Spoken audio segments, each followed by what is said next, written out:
Oleg Penkovski, un homme que peu connaissaient, a pourtant marqué le destin de millions de personnes. Son nom est peut-être moins connu que ceux des grands leaders de l'époque, mais son impact sur l'histoire mondiale est indéniable. Penkovski était un homme de conviction, un homme qui a risqué tout ce qu'il avait pour une cause qu'il croyait juste. Né en Russie en 1919, il gravit les échelons de l'armée soviétique jusqu'à devenir colonel. Son ascension dans les rangs militaires n'était pas seulement due à ses compétences, mais aussi à sa détermination et à son dévouement. Il a servi son pays avec fierté, mais au fond de lui, il commençait à douter des intentions de ses supérieurs. Ce poste lui donnait accès à des informations hautement confidentielles. En tant que colonel, il était au cœur des opérations stratégiques de l'Union soviétique. Il avait accès à des documents top secrets, des plans militaires et des informations sur les capacités nucléaires de son pays. Ces informations étaient d'une importance capitale, non seulement pour l'Union soviétique, mais aussi pour le monde entier. Mais personne ne se doutait que cet officier apparemment loyal cachait un dangereux secret, une conscience qu'il refusait de faire taire. Penkovski était tourmenté par ce qu'il savait. Il voyait les dangers d'une guerre nucléaire et ne pouvait pas rester silencieux. Il savait que les informations qu'il détenait pouvaient potentiellement sauver des millions de vies. Penkovski avait été témoin des horreurs de la guerre. Il avait vu de ses propres yeux la destruction et la souffrance causées par les conflits armés. Ces expériences l'avaient profondément marqué et avaient façonné sa vision du monde. Il savait que la guerre n'apportait que douleur et désolation. Il avait vu la dévastation, la souffrance, les villes en ruine, les familles brisées, les vies perdues. Tout cela était gravé dans sa mémoire. Il ne pouvait pas oublier les visages des civils innocents, pris au piège dans le chaos de la guerre. Ces souvenirs le hantaient et le poussaient à agir. Il comprenait le terrible pouvoir destructif des armes nucléaires. Les essais nucléaires et les images des champignons atomiques étaient des rappels constants de la menace qui pesait sur l'humanité. Penkovski savait que si une guerre nucléaire éclatait, les conséquences seraient inimaginables.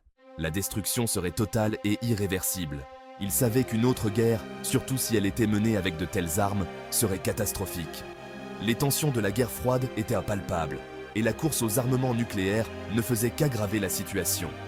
Penkovski voyait le monde se diriger vers une catastrophe, et il ne pouvait pas rester les bras croisés. Il ne pouvait pas rester les bras croisés. Il devait agir. Penkovski prit la décision courageuse de partager les informations qu'il détenait avec l'Occident. Il savait que cela le mettait en grand danger, mais il était prêt à tout sacrifier pour empêcher une guerre nucléaire. Son acte de bravoure a changé le cours de l'histoire et a sauvé des millions de vies. Oleg Penkovski, un héros méconnu, a prouvé que même un seul individu peut faire une différence significative dans le monde. Au début des années 1960, le monde vivait une période de tension extrême. Les États-Unis et l'Union soviétique étaient engagés dans une lutte idéologique acharnée, la guerre froide. Les deux superpuissances possédaient d'immenses arsenaux nucléaires. La menace d'une guerre nucléaire planait, projetant une ombre menaçante sur le monde. La crise des missiles de Cuba, en 1962, a mené le monde au bord de l'annihilation nucléaire. L'Union soviétique, sous la direction de Nikita Khrouchtchev, commença à déployer secrètement des missiles nucléaires à Cuba. Ces missiles pouvaient atteindre les États-Unis en quelques minutes. Le monde retenait son souffle, craignant le pire. Penkovski était profondément troublé par les actions de l'Union soviétique. En tant qu'officier de renseignement de haut rang, il avait accès à des informations sensibles et voyait de près les décisions prises par les dirigeants soviétiques. Ces décisions, souvent imprudentes et agressives, le hantaient. Il voyait l'Union soviétique non pas comme une force de paix, mais comme une menace pour la stabilité mondiale. Il était convaincu que l'imprudence de Khrouchtchev mettait le monde entier en danger. Les actions provocatrices de Khrouchtchev, comme son célèbre coup de chaussure à l'ONU, montraient un manque de respect pour la diplomatie internationale. Penkovski voyait en Khrouchtchev un homme prêt à risquer une guerre nucléaire pour asseoir son pouvoir et celui de l'Union soviétique. Il ressentait l'obligation morale d'agir, d'empêcher un holocauste nucléaire. Les images des essais nucléaires et des manifestations anti-nucléaires renforçaient sa conviction que le monde était au bord du précipice. Penkovski croyait que sans intervention, une catastrophe nucléaire était inévitable. Il choisit de trahir son pays pour le sauver, lui et le monde, de la destruction. Devenir un agent double était une décision lourde de conséquences, mais Penkovski était prêt à prendre ce risque. Il savait que s'il était découvert, il serait considéré comme un traître et probablement exécuté. Pourtant, Il croyait fermement que c'était le seul moyen de prévenir une guerre dévastatrice. Les motivations de Penkovsky étaient complexes. Ses lettres personnelles révèlent un homme en proie à des dilemmes moraux et éthiques. D'un côté, il était un patriote soviétique, fier de son pays et de son héritage. De l'autre, il était profondément désillusionné par les actions de ses dirigeants et par le système qu'il représentait. Il était désillusionné par le système soviétique. Les longues files d'attente pour le pain, la propagande omniprésente et les bâtiments gouvernementaux imposants mais froids symbolisèrent pour lui un régime oppressif et inefficace. Penkovsky voyait la souffrance de son peuple et se sentait impuissant à l'intérieur du système. Il voyait sa corruption, son mépris de la vie humaine. Les camps de travail, la répression policière et militaire et les conditions de vie difficiles sous le régime soviétique étaient des preuves tangibles de la brutalité du système. Penkovsky ne pouvait plus fermer les yeux sur ces injustices. Il aspirait à un monde plus juste et plus pacifique.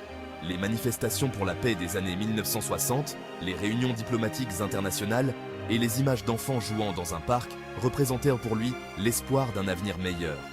Penkovsky rêvait d'un monde où les conflits seraient résolus par la diplomatie et non par la force.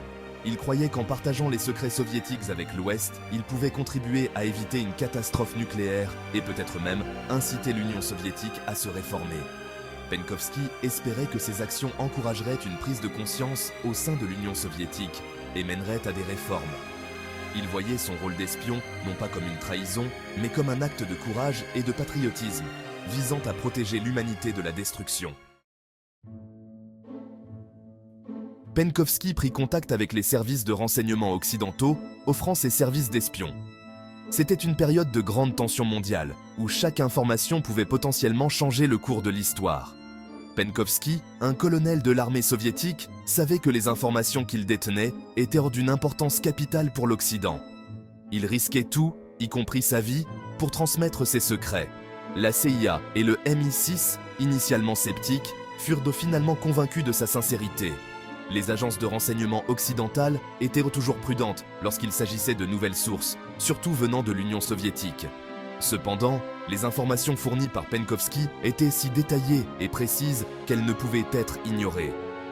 Les agents de la CIA et du MI6 passèrent des heures à vérifier et à recouper chaque détail, et peu à peu, ils commencèrent à voir la valeur inestimable de ce qu'il offrait. Ils lui donnèrent le nom de code héros et commencèrent à recevoir de lui une quantité précieuse de renseignements. Penkovsky devint rapidement l'une des sources les plus importantes pour les services de renseignement occidentaux. Chaque document qu'il transmettait était une pièce du puzzle qui permettait de mieux comprendre les intentions et les capacités de l'Union soviétique. Les informations qu'il fournissait étaient non seulement détaillées, mais aussi d'une précision redoutable. Les informations de Penkovsky étaient inestimables. Elles permettaient aux analystes de la CIA et du MI6 de mieux comprendre la stratégie militaire soviétique. Les documents qu'ils fournissaient étaient souvent marqués « top secret » et leur contenu révélait des détails cruciaux sur les plans et les capacités militaires de l'Union soviétique. Chaque page était une mine d'or d'informations et les analystes travaillaient sans relâche pour en extraire chaque détail pertinent. Ils fournissaient des détails sur les capacités militaires soviétiques, notamment l'emplacement des bases de missiles et les types de missiles déployés.